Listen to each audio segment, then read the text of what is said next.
राधे कृष्ण आप सभी को। भगवान शिव के 12 ज्योतिर्लिंगों की कथा की इस सीरीज़ में आज हम छठे ज्योतिर्लिंग की कथा को सुनेंगे। भगवान शिव के 12 ज्योतिर्लिंगों में से छठे श्री भीमाशंकर ज्योतिर्लिंग के रूप में प्रतिष्ठित हैं। शिव पुराण के अनुसार भगवान भीमाशंकर कामरूप देश में सह्या पर्वत पर सुशोभित हैं। वर्तमान में श्री भीमाशंकर जी का मंदिर पुणे से 110 किलोमीटर की दूर सह्याद्री पर्वत पर भीमा नदी के तट पर स्थित है। भीमाशंकर ज्योतिर्लिंग आकार में अत्यंत विशाल है, इसलिए इन्हें मोटेश्वर महादेव के नाम से भी जाना जाता है। ये स्थान 3250 फीट की ऊंचाई पर स्थित है। भगवान शिव के इस कल्याणकारी स्वरूप का दर्शन पूजन करने से मनुष्य पाप रहित होकर उत्तम लोकों को प्राप्त होता है। अब इसकी कथा को सुनते हैं। प्राचीन काल में भीम नामक एक राक्षस था, जो सह्याद्री पर्वत श्रृंखला स्थित सह्या पर्वत पर निवास करता था। भीम अपने बल के अहंकार के वशीभूत होकर ऋषि मुनियों और साधु संतों सहित अन्य समस्त प्राणियों को परेशान करता था, जिसके कारण असंतुलन की स्थिति उत्पन्न हो गई। भीम राक्षस राज कुंभकर्ण और कर्कटी के पुत्र होने के कारण अत्यंत बलशाली थे।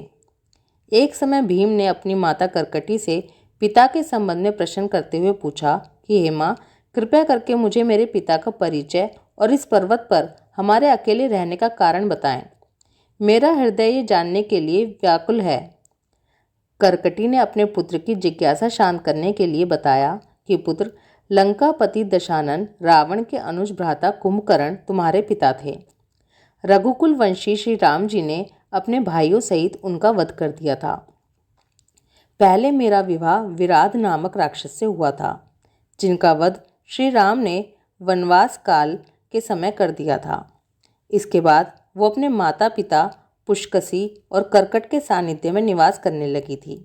लेकिन एक दिन मेरे माता पिता पुष्कसी और कर्कट ने अगस्त्य मुनि के शिष्य सुतीक्ष्ण को अपना आहार बनाने के उद्देश्य से उन पर आक्रमण किया, जिसके कारण सुतीक्ष्ण ऋषि अत्यधिक कुपित हो गए। वो परम तपस्वी और साधक थे, इसलिए अपनी शक्ति से उन दोनों को भस्मीभूत कर डाला। अपने माता पिता की मृत्यु के पश्चात किसी के सहारे की खोज में मैं दुखी मन से इस पर्वत पर रहने लगी। कुछ समय बाद उस पर्वत पर महाबली कुंभकर्ण आए। कुंभकर्ण ने बलपूर्वक मेरा उपभोग किया और वापस लंका को चले गए, जिसके कारण तुम्हारा जन्म हुआ था। उसके बाद मैं तुम्हारे साथ इस पर्वत पर ही निवास कर रही हूँ। ये बल, पराक्रम, साहस, शौर्य आदि गुण तुम्हें अपने पिता कुंभकर्ण से ही प्राप्त हुए हैं।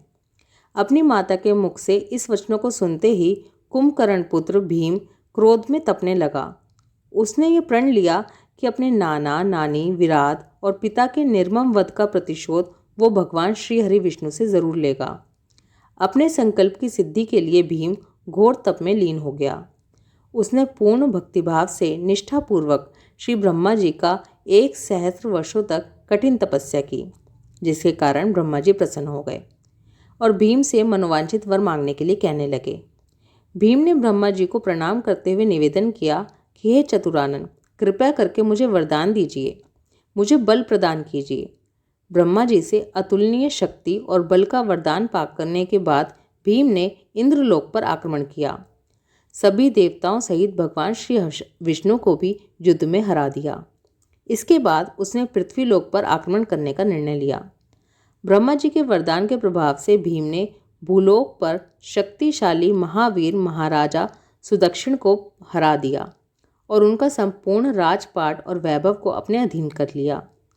महाराज सुदक्षिण भगवान शिव के अनन्य भक्त और धर्मपरायण राजा थे। शिवजी की शरण में रहते हुए शासन करते थे। भीम ने महाराज सुदक्षिण को कारागार में बंद कर दिया।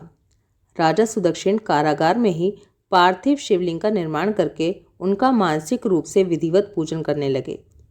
इधर जेल में पार्थिव शिवलिंग का पूजन कर रहे थे, उधर उनकी धर्मपत्नी राजवल्लभा दक्षिणा भी नियमित रूप से पार्थिव शिवलिंग का निर्माण करके उनकी पूजा अर्चना करती थी। सुदक्षिण को हराने के बाद भीम ने पूरी पृथ्वी पर अधर्म का प्रसार कर दिया। देवताओं के निमित्त किए जाने वाले हवन, यज्ञ, पूजन कर्मों को वर्जित कर दिया और अपने आप को ही सबसे शक्तिशाली घोषित कर दिया।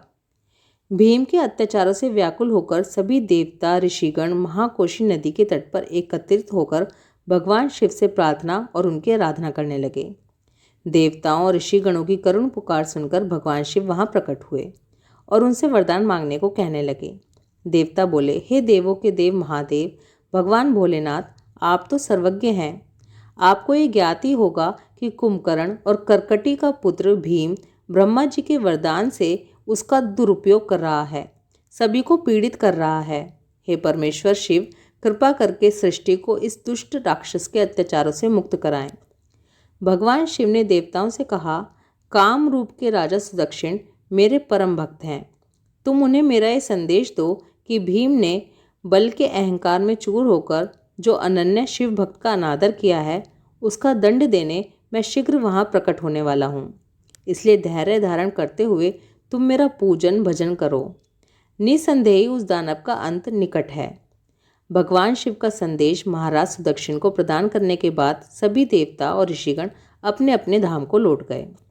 इसके बाद सुदक्षिण जी को जेल में पार्थिव शिवलिंग की पूजा अर्चना करते देख किसी ने भीम से कहा कि राजा तुम्हारे विनाश की इच्छा से कोई पूजा कर रहा है। ये सूचना पाकर भीम तलवार लेकर राजा का वध करने के उद्देश्य से जेल में आया और क्रोध में गर्जना करते हुए राजा सुदक्षिण से कहने लगा कि तुम ये क्या कर रहे हो। राजा ने धैर्यपूर्वक उत्तर दिया कि मैं पूरी सृष्टि के स्वामी भगवान भोलेनाथ शिव शंभू की पूजा कर रहा हूँ। ये सुनते ही भीम ने गुस्से में आकर भगवान शिव के प्रति अपशब्दों का प्रयोग किया और तलवार से शिवलिंग पर प्रहार किया।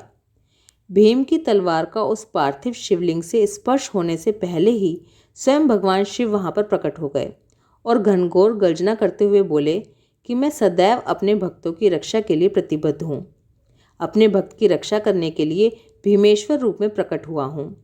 भक्तों को सुख प्रदान करने वाले मेरे इस बल और साहस का अवलोकन करो। ये घोषणा करते ही भगवान शिव ने अपने पिनाक धनुष के प्रहार से भीम की तलवार को खंड खंड कर दिया। इसके बाद भीम ने शिवजी पर अपने त्रिशूल का वार किया, जिसे भगवान शिव ने सैकड़ों खंडों में विभक्त कर दिया। इस प्रकार भगवान शिव और राक्षस के बीच घनघोर युद्ध हो रहा था, जिससे संपूर्ण सृष्टि हाहाकार करने लगी। इस भीषण युद्ध का अंत न होते देख देवऋषि नारद कैलाशपति शिव के सामने आए और अनुरोध करने लगे, संपूर्ण जगत को अपनी माया से भ्रमित करने वाले हे त्रिलोकीनाथ, मुझे बारंबार क्षमा करें, किंतु इस तिनके के समान तुच्छ पापी के वध के लिए स्वयं सर्व सामर्थ्यशाली शिव को पिनाक का प्रयोग करने की आवश्यकता है। हे प्रभु, अधिक विलंब ना करते हुए इसे जल्दी ही मार दें। देवऋषि नारद के अनुरोध पर भोलेनाथ ने अपने एक हुंकार से ही सारे दानवों को भस्मीभूत कर दिया। समस्त देवतागण ये देखकर आश्चर्यचकित रह गए। भगवान भीमेश्वर की कृपा से समस्त लोकों में आनंद का वातावरण छा गया। ऋषि मुनि इंद्र आदि देवताओं ने प्रभु की जय जयकार की। ऋषिगणों ने भगवान शिव से प्रार्थना की कि हे भीमेश्वर, ये क्षेत्र संपूर्ण जगत में कष्टप्रद और निंदित माना जाता है। यहाँ के निवासियों को सदैव दुख प्राप्त होता है, इसलिए अपनी पुनीत पावन कृपा दृष्टि से इस क्षेत्र को पवित्र करें और सृष्टि को आनंद प्रदान करने के लिए आप यहीं पर निवास करें। हे कृपा निधान, इस स्थान पर आपके दर्शन से प्राणियों को सुख सौभाग्य की प्राप्ति होगी और उनका कल्याण होगा। ऋषि मुनियों और देवताओं के अनुरोध को स्वीकार करके दीन बंधु भगवान शिव यथास्थान श्री भीमेश्वर ज्योतिर्लिंग के रूप में विराजमान हो गए। बोलो भीमेश्वर महादेव की जय। 12 ज्योतिर्लिंगों के प्राकट्य की कथाएं आपको कैसी लग रही हैं, ये कमेंट करके ज़रूर बताएं। अगर थोड़ा सा भी आनंद आपको आ रहा है तो वीडियोस को शेयर करते रहिए, जिससे कि दूसरे लोगों को भी पता चले कि 12 ज्योतिर्लिंगों के नाम क्या हैं, वो कहाँ पर हैं और उनके प्राकट्य की कथा का क्या है। राधे कृष्णा।